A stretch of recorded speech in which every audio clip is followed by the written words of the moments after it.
Sejauh mana penyelenggaraan sale ini berdampak bagi sektor pariwisata dan memberikan manfaat bagi daerah setempat?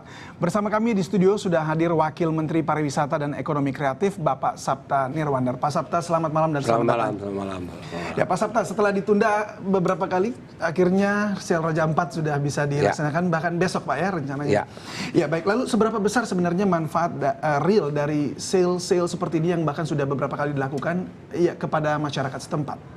Kalau kita lihat pengalaman yang lalu, seperti yang terakhir, Komodo, itu dampaknya cukup signifikan. Yang terlihat dari jumlah kunjungan, itu meningkat, ya. Tapi sektor ini kan yang disebut dengan minat khusus. Jadi sebanyak mungkin, tapi tidak dalam pengertian mass. Mass itu artinya seperti orang datang ke satu tempat yang tidak perlu ada satu kekhususan. Karena di sana kan yang paling menarik adalah nyelam ya, dan sejenisnya gitu. Jadi menurut saya ada peningkatan kalau dilihat dari jumlah persentage tinggi. Tapi kalau dari segi jumlah numbers realnya ya relatif dibandingkan dengan mass tourism lebih kecil. Tapi dia meningkat. Kalau untuk itu industrinya satu, sendiri? Kedua adalah juga promosinya. Dengan sale ini adalah promosi yang sangat komprehensif karena tentunya dengan kehadiran Bapak Presiden, kehadiran para petinggi, tapi juga para pemberita juga akan memberitakan. Nah ini yang sangat penting. Jadi mestinya nanti 1 tahun, 2 tahun akan lebih juga terasa dampaknya. Efektivitasnya untuk pembangunan khususnya di masyarakat lokal atau juga untuk pembangunan nasional itu seperti apa Pak? Biasanya ini kayak juga di beberapa tempat ada pembangunan infrastruktur dan juga ada kita pacu untuk hotel dan juga tentunya sarana-sarana lain yang menunjang itu termasuk aksesibilitas. Dulu umpamanya ke Bunaken, itu sudah lebih mudah, Morotai. Awalnya waktu sale itu juga tidak ada hotel yang katakanlah memadai untuk di sana. Sekarang sudah mulai ada investor yang ingin membangun di Morotai dan seterusnya. Termasuk akses. Sekarang sudah mulai ada direct flight dari Manado ke Morotai dan juga dari tempat-tempat lain. Lalu kalau bicara soal dana, ini kan dana untuk sel Raja Ampat ini sekitar 1,5 triliun nih Pak ya. Lalu itu akan balik modal nggak itu ceritanya nanti ini kira-kira?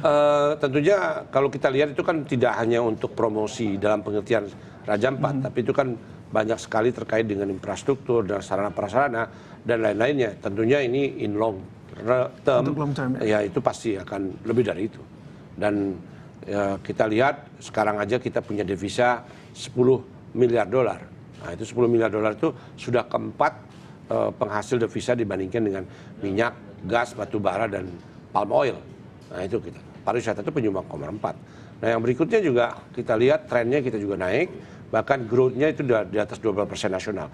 Internasional 5% kenaikan pariwisata kita. Tapi itu kalau kita benchmark, memang kita perlu kerja keras untuk menambah.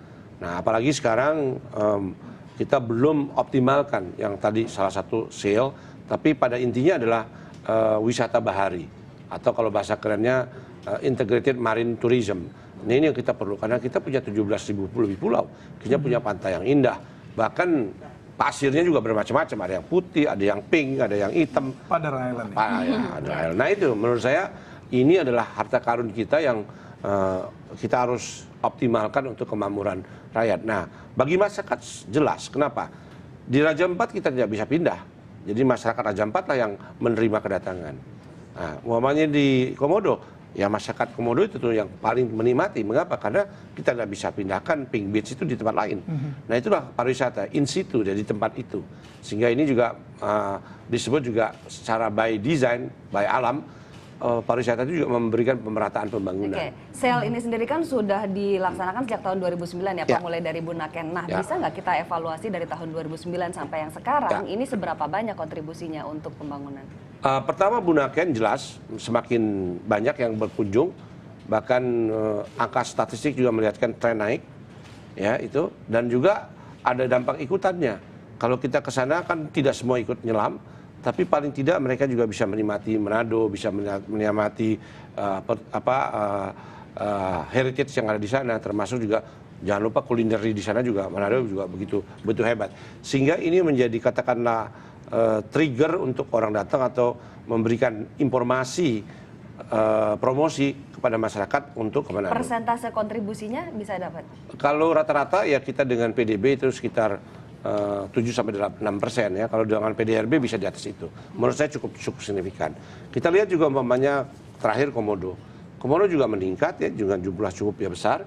Sehingga dengan demikian juga kejar. Wakatobi, coba siapa yang tahu dulu Wakatobi?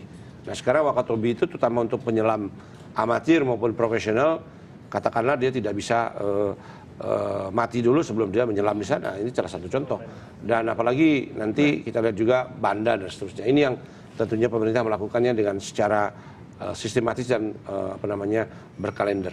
Pak, ini kan Indonesia ini dalam menjadi negara keempat ya tujuan wisata yang terbesar di kawasan ASEAN ini. Nah kita ini hanya menjadi nomor yang keempat.